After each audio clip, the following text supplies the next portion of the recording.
Bonjour et bienvenue dans 5 minutes pour Christ.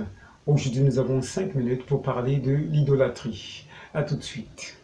5 minutes pour Christ, c'est 5 minutes d'édification, de partage, mais surtout de transformation. Nous vous laissons découvrir le sujet du jour. Bonne écoute et que le Seigneur vous bénisse. Voilà, l'idolâtrie est un sujet qui est abordé dans la Bible depuis Genèse jusqu'à Apocalypse, dans l'Ancien Testament comme dans le Nouveau Testament. Et pourquoi l'idolâtrie? Tout simplement parce que lorsque ce sujet est abordé dans la Bible, nous voyons la colère de Dieu qui est directement attachée et qui s'abat sur tous ceux-là qui font la pratique de l'idolâtrie. Et pourquoi la colère de Dieu? Nous devons donc connaître la définition. Oui, l'idolâtrie, donc, c'est l'adoration des idoles. Les idoles, ce sont des figures, ce sont des statues représentant des divinités auxquelles on rend un culte religieux.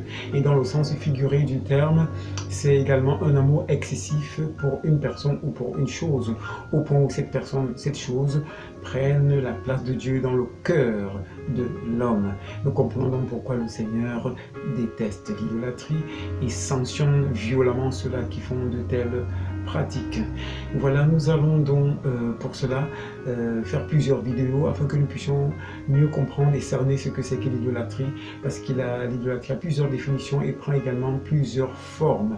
Et nous allons voir comment est-ce que le Seigneur traite l'idolâtrie et quelles sont les consignes qu'il nous donne pour ne plus tomber dans l'idolâtrie. Mais pour commencer, nous allons d'abord lire le livre de Genèse au chapitre 1, versets 26-27, pour comprendre même comment est-ce que le Seigneur a toujours souhaité communiquer avec l'homme.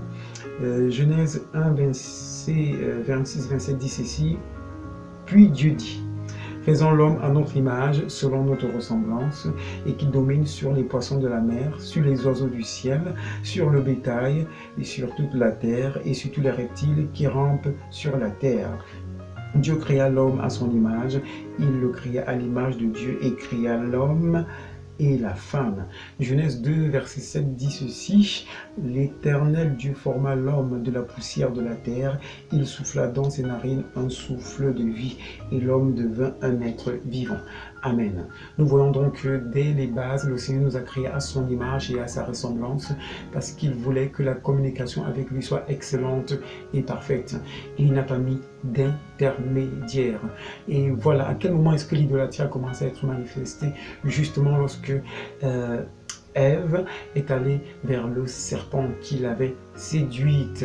Et le serpent, la Bible dit dans Genèse 3, verset 1 que c'était l'être le plus rusé que le Seigneur avait fait.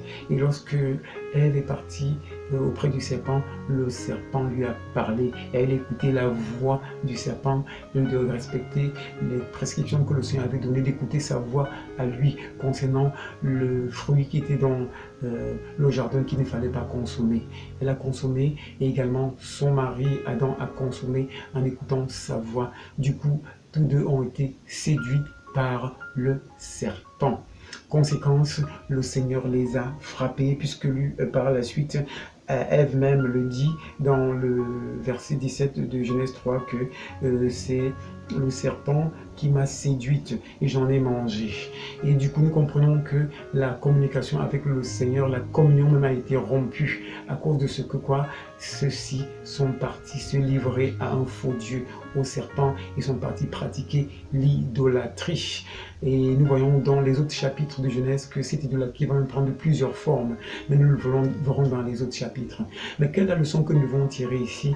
C'est celle-ci que, quel que soit le lieu, la région dans laquelle nous nous trouvons, nous ne devons pas croire en des faux dieux qui nous sont présentés, comme par exemple les totems, les lions, les tigres, les esprits, les eaux, les mamiwata, que les gens, les cultures nous présentent comme étant des dieux, et que parce que nous sommes originaires de ces cultures, nous devons les considérer comme des dieux et leur rendre un culte. Si tu es dans une telle condition, sache que tu es en abomination devant la face du Seigneur, et que si jamais la fin des temps arrivait, ta place est dans l'enfer et non le paradis. Pourquoi? Parce que le Seigneur nous dit dans Marc 12, verset 30 que tu aimeras le Seigneur ton Dieu de tout ton cœur, de toute ton âme, de toutes tes pensées, de toute ta force.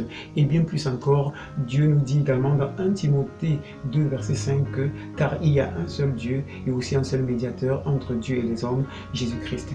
Homme. Alors ne va pas chercher un autre médiateur, ne va pas chercher d'autres dieux. La solution est en Jésus-Christ. Jésus-Christ que Dieu qui est venu au nom du Seigneur pour que en lui nous ayons la vie éternelle, que par lui nous communiquions avec le Père, parce que c'est lui qui nous donne le salut. Alors le Seigneur voudrait parler à ton cœur aujourd'hui, toi qui es dans ces liens de l'idolâtrie et qui a peur de t'en détacher, de peur de choquer ta famille, ta tribu et ton pays ou bien les coutumes de chez toi, le Seigneur te dit, si tu insistes, alors tu seras frappé. Parce que c'est comme ça que Adam et Ève ont fait, ils ont été frappés. Et nous voyons ce que ça a entraîné comme conséquence dans leur vie. Aujourd'hui, le Seigneur te tend la main en te disant que la solution à ton problème, c'est Jésus, et non les crânes, et non les animaux, et non les totems. Parce que Jésus est la solution de l'humanité.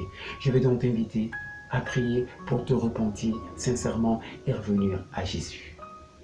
Prie après moi. Seigneur Jésus, je t'ouvre mon cœur et je te reçois comme mon Seigneur, mon Sauveur et mon unique Maître.